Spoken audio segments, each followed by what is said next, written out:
Yeah. So if you don't remember, I said David Schneider was acting like a cunt. David Schneider is the lawyer representing Montegraph, and that's what kind of prompted his ethics complaint against me. He said I violated ethics by acting as an absolute cunt, or by saying he was acting as an absolute cunt. So, to give you an idea of how long this has been, I sent this response on the 13th of February. All right. It's been a fucking minute. And this seems to finally be fully resolved. But what I'm going to do now is read you. I'm not going to pull it up because it's in my email, and it's got, the email address and the name of the professional responsibility guy. And I may have said it on stream at some point, but it doesn't matter. It's not relevant to what I said in the letter. So I'm just going to read you verbatim what I wrote. And I don't want to it's kind of annoying to just hear the audio and not have the text pulled up. But again, it's also annoying to pull this shit up on screen without compromising other stuff, if that makes sense. So, reminder, David Schneider was very mad that I called him a cunt. So here we go. Here is the response that I sent to the lawyer's professional responsibility office, word for word, in my own narrative style. Bear with me. It is a little bit lengthy. That's what he said. This is a frivolous complaint aimed entirely at silencing my speech in the same manner as the frivolous lawsuit filed by his client, who has a habitual history of filing and losing multiple frivolous lawsuits over protected speech. Our country is founded on First Amendment principles of free speech, and those principles do not evaporate merely because one becomes an attorney. The Lawyer's Professional Responsibility Office of Minnesota knows and adheres to this concept regularly. So does Mr. Schneider's client, who has also previously filed a frivolous complaint against me with the purpose of suppressing my constitutional rights. The fact that Mr. Schneider is engaging in this petty lawfare continues a disturbing trend in his current litigation against me, which is, again, frivolous and based on protected speech. My statement that Mr. Schneider is an absolute cunt is explained by Mr. Schneider's admitted lack of willingness to engage with me related to the matter before the court. A brief background. Mr. Schneider served his frivolous lawsuit in mid-December. Around December 30th, I requested an extension to engage counsel and file a response until January 31st due to the holiday season complicating the retention of counsel and drafting of a response to his allegedly serious lawsuit.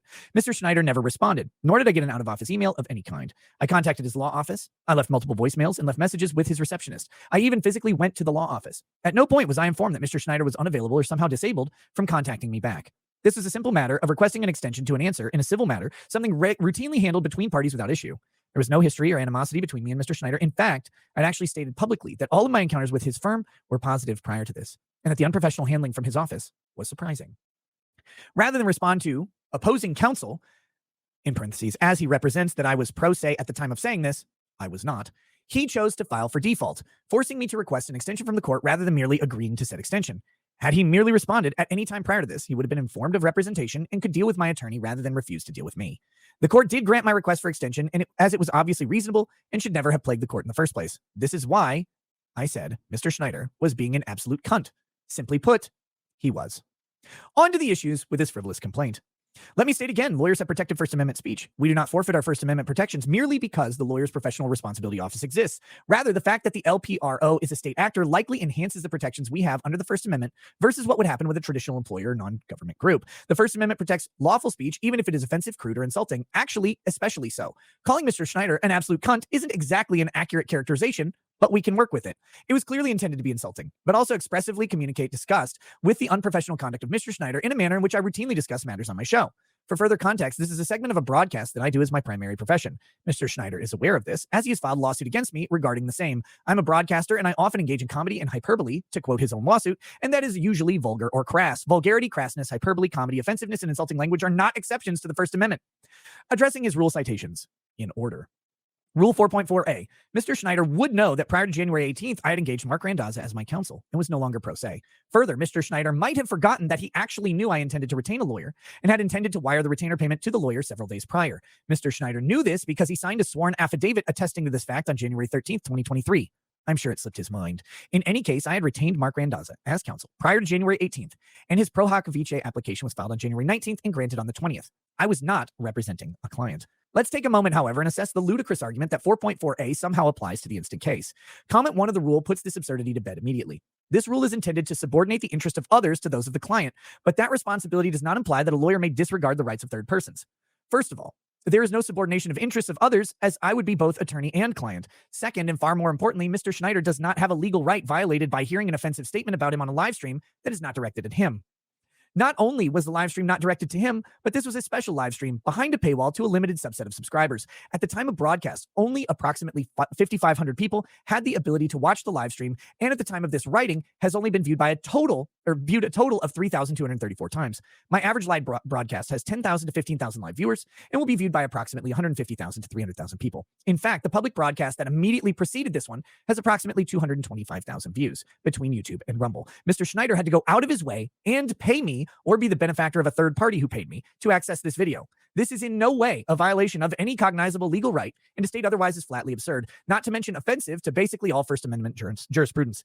Continuing with comment 1, this rule is about interfering with privileged relationships and other legal rights, not feelings. Mr. Schneider is attempting to utilize the Lawyer's Professional Responsibility Office to inhibit my First Amendment rights, which is far closer to Rule 4.4a violation than me stating that he is being an absolute cunt behind a paywall to a limited audience that he has to come to specifically.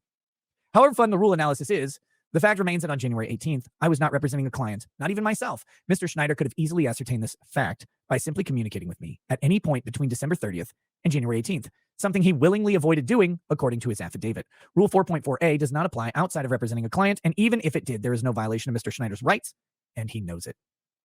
I will briefly address Rules 8.4g and h. Simply stated, the idea that accusing Mr. Schneider of being an absolute cunt is in no way harassment based on any protected status under 8.4g. First, this isn't harassment, it's an insult. And it's an insult to a limited audience of my closest supporters.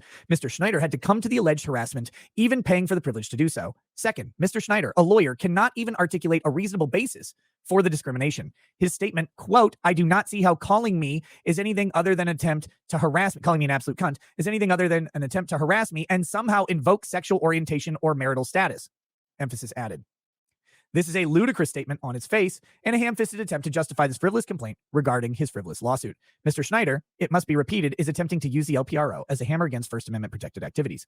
The follow-up line, quote, I do not know if Mr. Rekieta is a homosexual or transvestite. Yes. All I know is his vulgarity is of a sexual nature against me. Remember, because I called him a cunt, he said I must be homosexual or a transvestite. Which is weird, but okay. All I know is his vulgarity is of a sexual nature against me, which suggests perhaps he identifies as female or gay. Again, I don't know. This may be one of the single stupidest justifications for an 8.4g violation ever committed to paper, because that statement in and of itself would be far more violative of the rule than the use of cunt, a common vulgarity in the English language. Comment 5 further suggests that this would be related to a lawyer's professional activities, which this is not. As stated, I was a represented defendant in the lawsuit at the time of the statement and was giving my personal opinions to a private paid audience about Mr. Schneider's unprofessional behavior. Even if I was representing a third-party client at that point, I was not, the statement would still not fall in any way under the rule. Comment 4 suggests requiring a burdening of another through the discriminatory act, rather than a mere passive failure to act properly. An insult is at worst a failure to act properly, rather than some burden put on Mr. Schneider. Finally, 8.4h requires an unlawful act prohibited by anti-discrimination legislation. Stating that Mr. Schneider is being a cunt isn't illegal under any legislation, last I checked. Mr. Schneider is engaged in petty lawfare because he has a vexatious client with a personal animus towards me.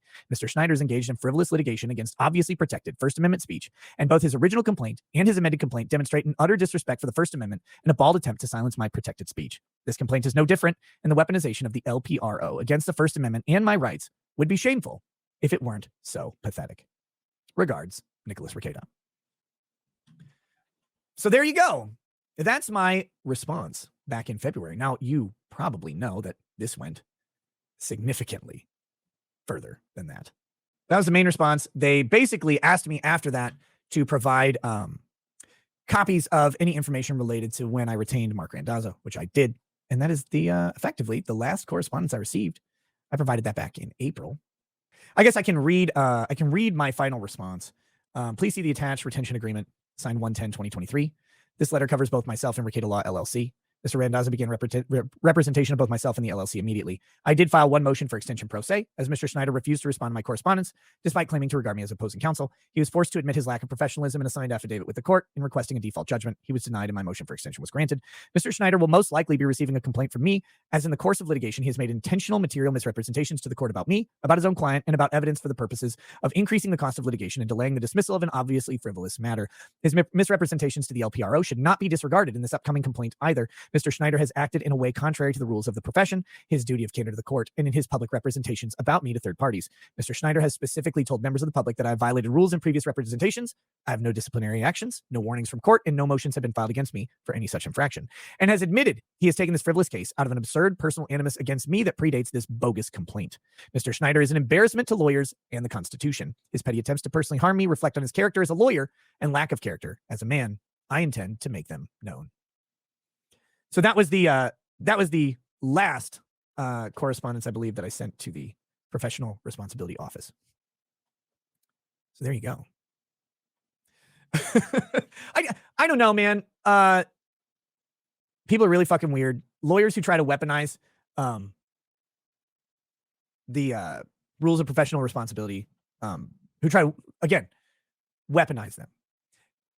If a lawyer is causing problems for your client in a way that is non-professional through the course of their professional activities, yeah, I mean, right? Like, that's what it's for.